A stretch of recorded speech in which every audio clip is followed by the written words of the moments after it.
You ever look at a cover of a comic book and say to yourself, oh God, oh my God, I'm going to die? Welcome to BB Free, because that's exactly how I felt when I looked at this piece of trash. Predictable!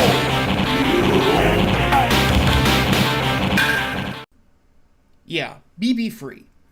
This comic is brought to you by Boombox, which I guess is, I don't know, the lesbian division of Boom Comics. I have no idea! All I know is it's about a little Latino girl who's fatter than I am. So, there's that. And she's wanting to kickstart an interstellar radio station, and this sounds like a really, really bad pilot for a Steven Universe episode right out of the gate. And I have never even watched Steven Universe, for the love of God. And yet, here I am, reading this, because someone paid me. Granted, and I'll say this right now, given how YouTube in the very near future is going to just start cutting channels off monetization if they're not making a certain dollar amount, I'm going to probably end up doing that a lot more often. Yeah. But anyway, let's go ahead and dive into this, shall we? So immediately, the first thing that I see is, again, this looks like it's a pitch for a children's show or something along those lines. And the color work is kind of garish. The art is I don't really feel that much about it. I look through it and I say to myself, yeah, it exists. I can tell what's where, and that's about it. Doesn't really wow me or anything like that. It's an independent comic, so, what can you say? Oh, real quick stop. Again, for self-promotion reasons. Part of the reason that I started stopping to review comic books was because I felt a little bit out of sorts. I always felt that it was a little bit silly for people to criticize something that they've never even tried before. Or rather, pull it apart. Because if you're somebody who's not a writer, well, what are you going to do? How do you know that what they're doing is wrong? All you can really do is say, I don't like this. And if people like your opinion, awesome. If not, well, you're kind of stuck in the mud, aren't you? Now, on the flip side, I am a comic book writer now, so for any and all people that I do reviews of in the future, you can't say shit, because I do this shit too. Anyway, back Englewood #1, still in demand. Anyway, but yeah, I don't know, there's not much to say about it. It just sort of exists. If anything, it's just sort of slapdash, I guess? I don't know, there's only so much I can really say about it. It's just sort of there.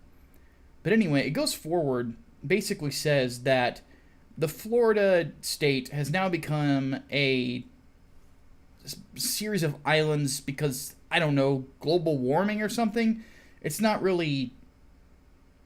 And then it says, yes, it's an archipelago, but no one says archipelago, okay, thanks. Again, and this is something that I noticed when I reviewed the America Chavez series when it comes to Gabby Rivera. She is how do I put this? A completely and totally talentless hack?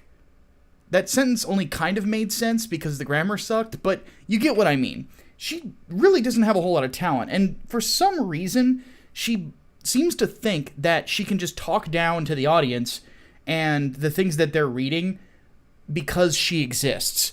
There's nothing really special about anything she's done. To my knowledge, she's never moved more than 15,000 comics, and that's shipped units. I don't even think that she's actually sold that many. And it wouldn't surprise me if the 500 some odd issues that I've sold of Englewood so far off my campaign probably outpaced this book. But anyway, she talks down to people like she is some sort of a knowledgeable human being. Yet this is a woman that I remember seeing on Twitter claiming that we're turning into Nazi America, and when I pressed her on where the concentration camps are, she blocked me. Anyway, the whole dialogue is cringy as fuck, saying, I live here in Gainesville, right at the booty bottom of the fractured states of America. It's old and boring, and it's almost 2020, and you guys need to get over the fact that he beat Hillary Clinton. Jesus Christ. Anyway, I don't care about the origin or anything along those lines. It's stupid. Something something good girl, something something feminism, something something blah blah blah. It's the same crap over and over again. It doesn't make for good stories. So anyway, there's talk about the radio, and she changes her clothes, and blah blah blah. And It's, again, there's so much cringe to this. Also, maybe a honeycomb, a manatee. You kind of look like a manatee, kid.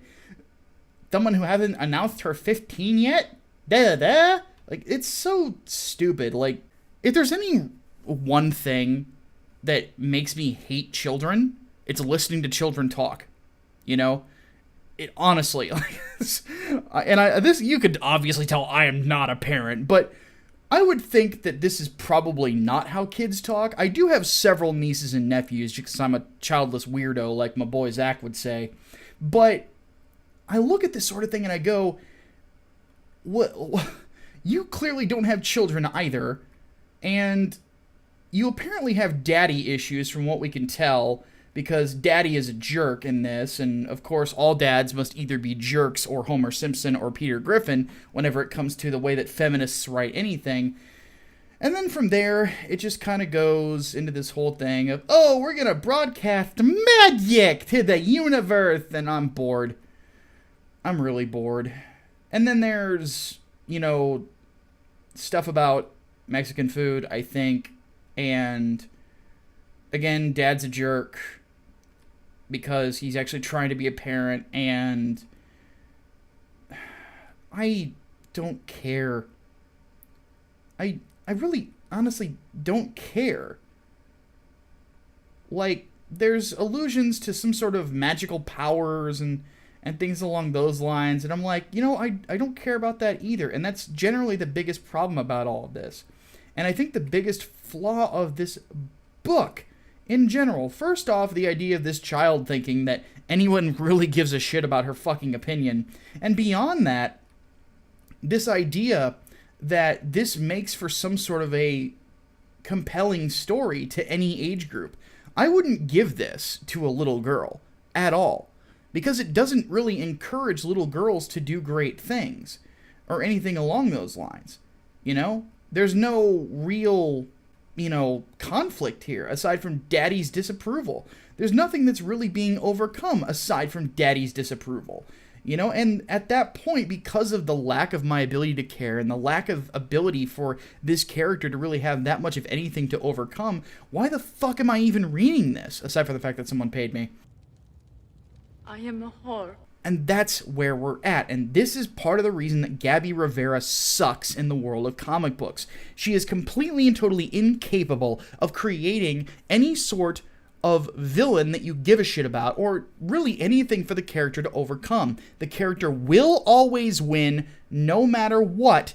And if she tries, and this is something that she fucked up in America Chavez, if she tries her hardest to make it seem like the hero is not going to win, it comes across as hackneyed. This is a writer with little to no talent, little to no ability to build a character, little to no ability to hire a competent artist, little to no ability to really do anything well. And once again, this is just more evidence that Marvel should have never hired her in the first place. In fact, let me finish this out with a little bit of a rant. I've had the pleasure over the last year, which it's been about a year since I did the America Chavez series, of meeting several talented people. Obviously, Ethan Van Sciver, obviously John Malin, but also some other talents like Preston Acevedo and Carl O'Rowe, and several others. Heck, my own artist on Englewood, Brian Martinez, all very talented guys that should be working for the Big Two. There's no reason that they shouldn't be. There's other writers out there, aside from me, that should be working for the Big Two, that they should be looking at our projects and going, yeah, this is what we're going for. Instead, they went for this shit. This fucking garbage. This nonsense. But then again, this sort of attention to bad writers like this chick, like Ta-Nehisi Coates, and like others, is why comic books on the Big Two are dying, and comic books on the independents, at least when it comes to Comicsgate, are thriving. So when it comes to the Big Two, go fuck yourselves. My name is Micah Curtis, your favorite vanilla gorilla. I'll see you next time.